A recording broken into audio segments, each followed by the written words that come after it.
Bem-vindos ao nosso Pode Sim 33. Eu sou Carlos Luiz. Hoje nós vamos dar continuidade, voltar a nossas reflexões sobre o livro A Grande Espera, escrito pelo Eurípides Barçanufo após o seu desencarne, após a sua última existência em Sacramento, por meio da Corina Novellino, que foi uma continuadora leal e fiel de seu trabalho. Antes disso, alguns avisos, agradecimentos e informações. Quero agradecer de coração ao Max Pereira, a Giovana Mello, que se dispuseram corajosamente a colaborar com o nosso trabalho. Sejam muito bem-vindos. Ao Eusílio, que nos deu uma sugestão importante, vamos operacionalizar. E também a Garcita, que foi a responsável pelo nosso contato também com o Max Pereira. Os dois participam do Centro Espírita, na Alemanha, e, se Deus quiser, vamos estabelecer aí uma parceria de trabalho para, cruzando as fronteiras e o oceano, conseguirmos provar na prática a importância da fraternidade e do ideal. A Ângela se tornou seguidora essa semana. Muito obrigado, Ângela, por esse voto de confiança. Os outros que se tornaram seguidores antes, eu peço desculpa, estamos fazendo um levantamento para poder falar um pouco mais de vocês, nesse momento de organização do blog. Vamos começar a partir dessa semana a falar mais, de quem entra em contato. Aos outros que já entraram em contato, eu peço, a gentileza, daqueles que querem colaborar, dá uma olhada de novo no blog, entre em contato com a gente para a gente iniciar esse processo de colaboração. Bem, um dado curioso. Mais de 200 pessoas ouvem o nosso programa e nós tivemos 2 votos, quer dizer, 1%. Estamos perdendo e feio da eleição presidencial, que bem mais de 2% vão às urnas. Então, se você está nos ouvindo agora, a gente ainda vai deixar vote na sua opinião sobre o Pode Sim 32. Por que isso é importante? Porque somente a partir desse diálogo a gente vai poder aperfeiçoar o nosso programa. Não tem como saber se nós estamos sendo bem compreendidos, se nós estamos sendo bem entendidos, se vocês realmente estão gostando e como aperfeiçoar. O ideal seria conversar com cada um de vocês.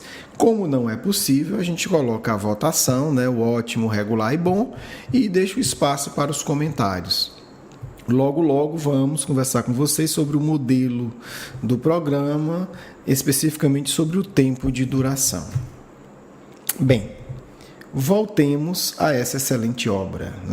A gente está concluindo a estadia do Marcos no grupamento essênico. A divisão é minha, apenas didática, mas assim, eu divido essa obra em 3 momentos centrais. Do início, da vida do Marcos, com o pai, uma espécie de governador da Judéia, da região onde nasceu Jesus, até a ida dele para o grupamento essênico e até a saída. Digamos que essa seria a parte 1, segundo aqui a minha divisão, apenas didática. Então, a gente conclui essa parte. A partir do próximo programa, Marcos não vai estar no grupamento essênico que ele foi levado lá pelo Lisandro. A segunda parte é onde ele inicia uma nova etapa de trabalho, assumindo muito mais responsabilidade, e onde tem um encontro com Cristo. Adiantei essa parte para vocês entenderem por que está demarcada essa segunda etapa. E uma terceira etapa é o que acontece depois que o jovem, que o adolescente Marcos encontra com Cristo. Então vamos hoje concluir a primeira etapa. As últimas vivências que nós temos notícia, obviamente, de Marcos no grupamento essênico. Nessa fase, Marcos já tem 3 anos de aprendizado no grupamento essênico perto do Mar Morto. É preciso só esclarecer que existiam pelo menos 2 grupos essênicos próximos ao Mar Morto. Um, que ficou até famoso agora que eu digo há algumas décadas, pela descoberta dos manuscritos do Mar Morto. Nós fomos pesquisar e vimos que esse não é o grupamento essênico de Qumran, que é esse que se tornou famoso. No futuro vamos pesquisar um pouco mais, ver o que é que tem de achado histórico sobre esse grupamento do Lisandro e do Marcos, né? De Bezerra e de Eurípides. Quais são o último aprendizado de Marcos no grupamento essênico? Né? Após 3 anos, né? Que ele define como 3 anos plenos de interesses e de alegria, né? Que Marco teve. Ele vai se dedicar agora às tarefas terapêuticas, né? Ele vai auxiliar a cuidar da população local que está doente e, na verdade, de muitos lugares, porque se tornou um lugar conhecido de amparo, de saúde. Então, as pessoas muitas vezes viajavam dezenas, centenas de quilômetros porque sabiam que ali eles teriam uma grande chance de cura e que certamente seriam bem atendidos, medicados gratuitamente. Antes da gente falar especificamente dessa tarefa, eu quero lembrar que Eurípides Barçanufo fazia a mesma coisa em Sacramento, interior de Minas Gerais. Tinha uma pequena farmácia, né, relativamente grande, né, para a época, farmácia de manipulação, onde ele, né, preparava o medicamento e dava gratuitamente para quem o buscasse, acrescentando apenas o amparo espiritual de Bezerra de Menezes pela via mediúnica. Então, a grande maioria das receitas eram dadas por Bezerra de Menezes, mesmo Eurípides sendo homeopata. Por que? Alguém pode perguntar, né? Porque otimizava o trabalho. Obviamente, Bezerra tinha condição de fazer um diagnóstico mais rápido. E por isso eles conseguiam atender muitas vezes mais de 1.000 pessoas em um único dia. O que é que eu chamo a atender? Psicografar a receita, preparar e entregar ou enviar pelo correio, porque eles atendiam pessoas, né, de todo o Brasil. Vocês desculpem a voz, mas a gente está ainda em fase de recuperação da garganta. O capítulo é o capítulo 20, né? Nesse capítulo eu vou ser um pouco mais detalhado, né? A partir do próximo programa a gente vai ter uma visão mais ampla, senão a gente não termina, né, o trabalho dessa obra. Que, aliás, seria bom saber o que é que vocês estão achando, né? A gente caminha ainda nesse ritmo ou acelera? Importante vocês falarem, porque os Espíritos não nos contam isso, diz que vocês que têm que nos contar. Vamos lá. Marcos, nesse dia, está indo com Alexandre, que é o responsável, né, digamos assim. Marcos está lá como aprendiz e ajudante. Alexandre nota que Marcos está triste e pergunta o que ele tem. E Marcos diz: estou aflito por papai, alguma coisa deve ter acontecido. É o coração que me diz. Olha que coisa interessante. Eurípides também tinha isso, quer dizer, continuou tendo. Captar vibratoriamente a informação de pessoas que ele amava, e no caso do Eurípides, de pessoas que buscavam socorro. E aí Alexandre pensa no que fazer, mas não lhe vem nenhuma ideia, né, para amenizar o sofrimento do Marcos. Então ele sente que o silêncio seria o melhor colaborador da sua solidariedade. Olha que vivência interessante. Eurípides não está dizendo que a gente sempre deve silenciar ante a angústia de alguém. Naquele momento, Alexandre entende que a melhor resposta seria o silêncio. Como ele entende isso? Conhecendo-se. À medida em que o indivíduo vai se equilibrando, ele vai tendo intuições mais profundas. Ele quer ajudar, e aí ele indaga a si mesmo, né? Indaga ao seu eu profundo, e com certeza com sintonia espiritual excelente, né, que eles tinham. E aí pensa, né, como eu posso ajudar o Marcos? Não lhe vem nenhuma ideia clara, e depois ele entende, com o silêncio. E aí ele permanece em silêncio. Observe que não é uma regra absoluta. O que Eurípides nos ensina aqui, né, por meio da conduta do Alexandre, é que às vezes a vibração solidária silenciosa é o melhor caminho de ajudar. Outras vezes não. É importante a gente pensar isso. Nós toda hora estamos encontrando com pessoas que demandam, que precisam, que necessitam da nossa solidariedade. E ao invés da gente criar um padrão de solidariedade, né, eu sempre falo isso, eu sempre fico em silêncio, vamos aprender a sentir. Talvez uma prece silenciosa, né, ajude bastante. Como eu posso ajudar essa pessoa que está com esse sofrimento na minha frente? Se questionar isso é essencial, é uma lição que a gente tira daí antes de falar ou de silenciar. Cada caso vai ser bem específico. Eles chegam à farmácia e aí Marcos começa a ficar empolgado, né? Porque ele diz que a tarefa era muito interessante. Né? Porque o que é que significava? Auxiliar os enfermos. Não apenas por meio de medicamento do corpo, mas com o amparo àquelas almas enfraquecidas pelo constante tumultuar das aflições. E aí é uma concepção bonita de ajuda. Eles davam medicamentos fitoterápicos, preparavam plantas, chares, ungüentos e etc., mas também davam um conforto da alma. Porque boa parte dos nossos problemas de saúde é por conta das aflições que tumultuam e desequilibram o nosso organismo. E aí, olha que diálogo. Então, Marcos vai lá, né, se empolga, no melhor sentido do termo, e conversa, escuta, vê tanto sofrimento.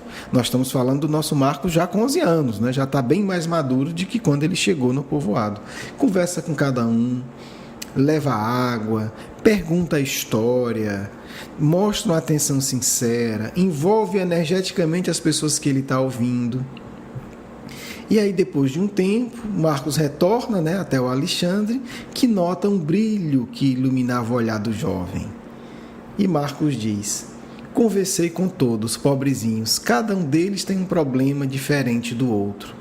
Ah, se a gente pudesse solucionar todos, né, de modo a proporcionar permanente tranquilidade a essas pobres criaturas, seria magnífico.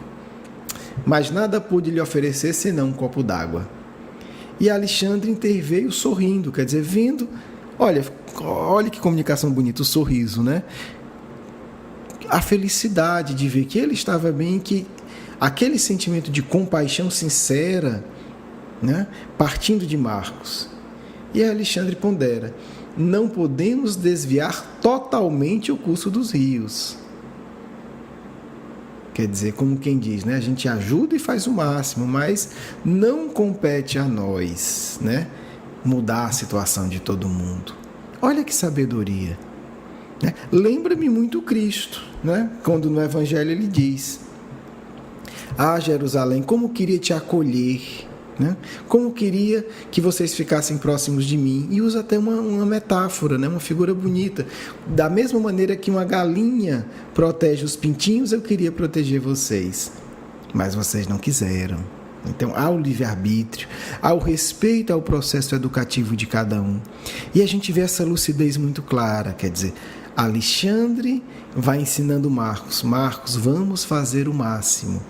Mas não nos compete mudar a vida de ninguém.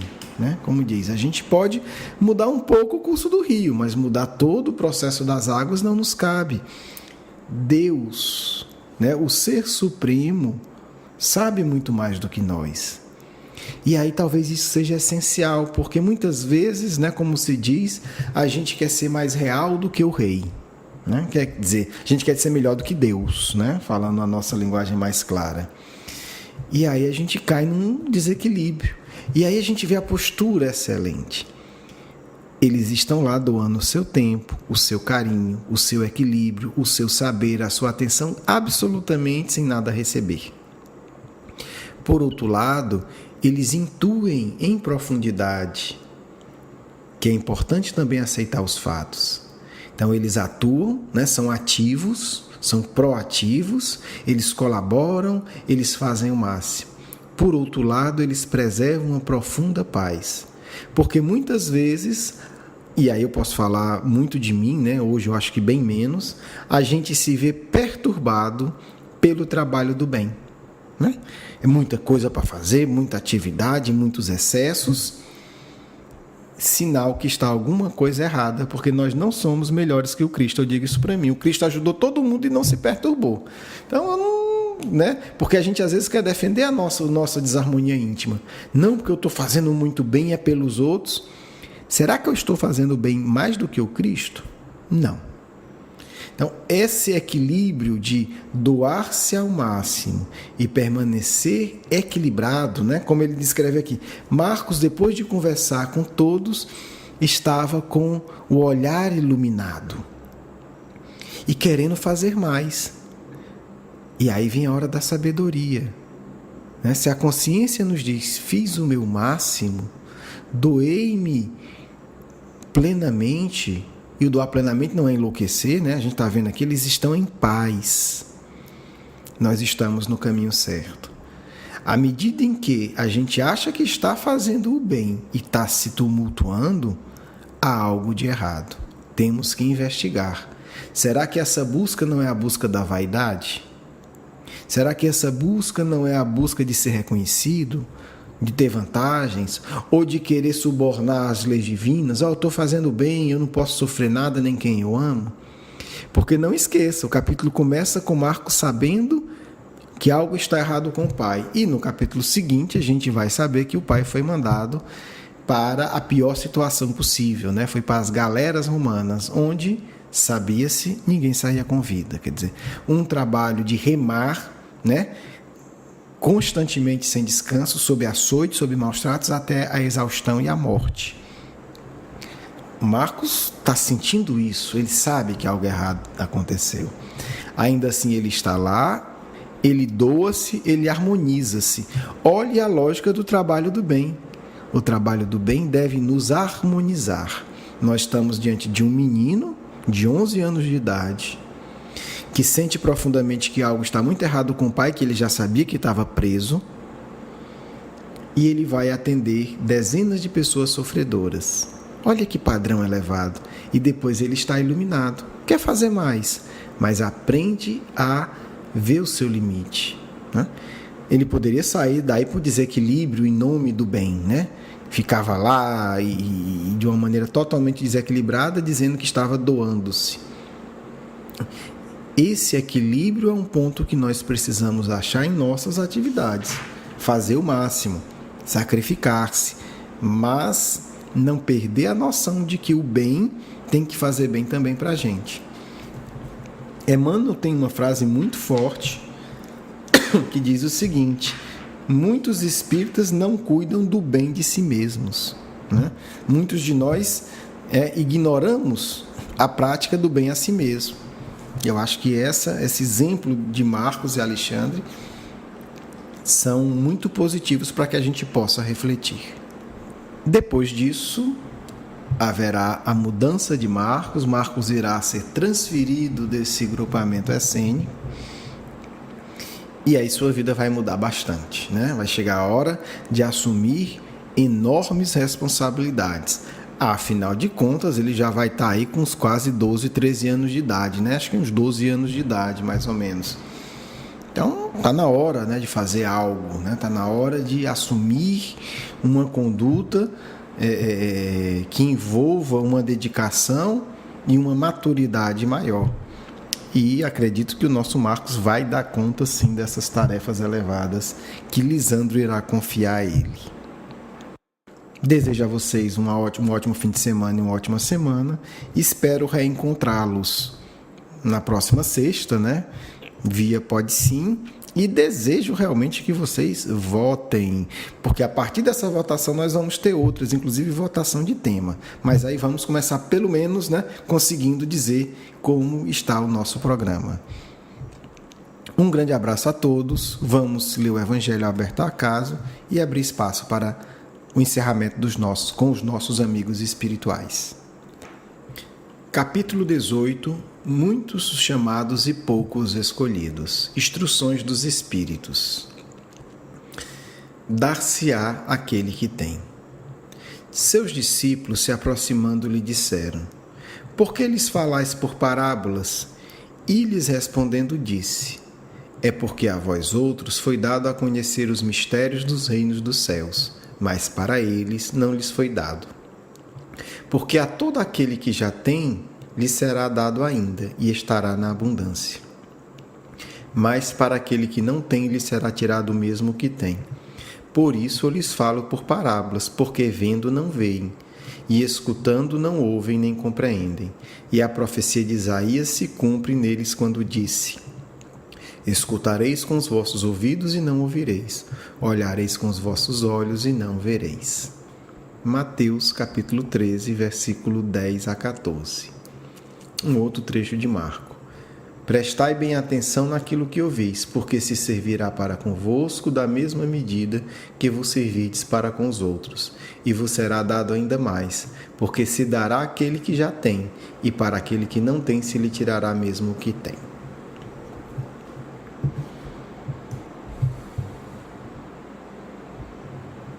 Pai de amor e bondade, rogamos, Senhor, teu amparo e ajuda nesse instante, agradecendo a solicitude dos bons espíritos que nos protegem e ensinam, para que em teu nome possamos aprender a viver a verdade. Que assim seja.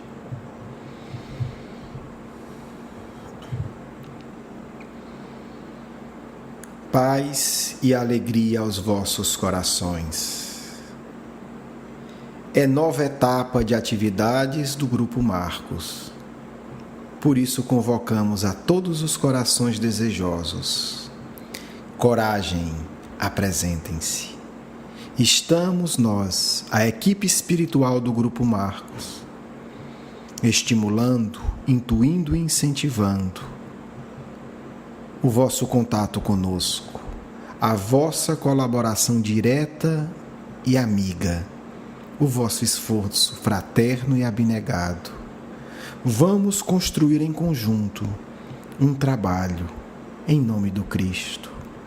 E uma vez amparados pelo Mestre dos Mestres e por Eurípides Barçanufo, conseguiremos sim realizar a vontade de Deus para cada um de seus filhos, a iluminação, a conquista da paz profunda e superar os derradeiros resquícios da animalidade que ainda atormentam o ser da terra. Paz, muito trabalho, amizade abnegada e fraterna é o que queremos estabelecer com todos os corações que nos ouvem, não apenas com os ouvidos, mas com os corações. Porque a vós, amigos e amigas queridas, de todas as idades, moços e moças como Marcos, sejam bem-vindos ao grupo que leva o nome desse adolescente abnegado e amigo do Cristo. Adultos que compreendeis que a mensagem do Mestre não é letra morta, mas é alimento de vida eterna, unamo-nos para que, inspirados pelo Cristo, amparados por Eurípides Barçanufo, sejamos nós aqueles, servidores pequenos, mas abnegados, a auxiliar com os nossos suores e labores a semeadura no bem em nossos corações e nos corações de todos aqueles que desejam um dia tornarem-se bem-aventurados por muito amar. Muita paz do vosso amigo sempre presente, Caibar Schutel.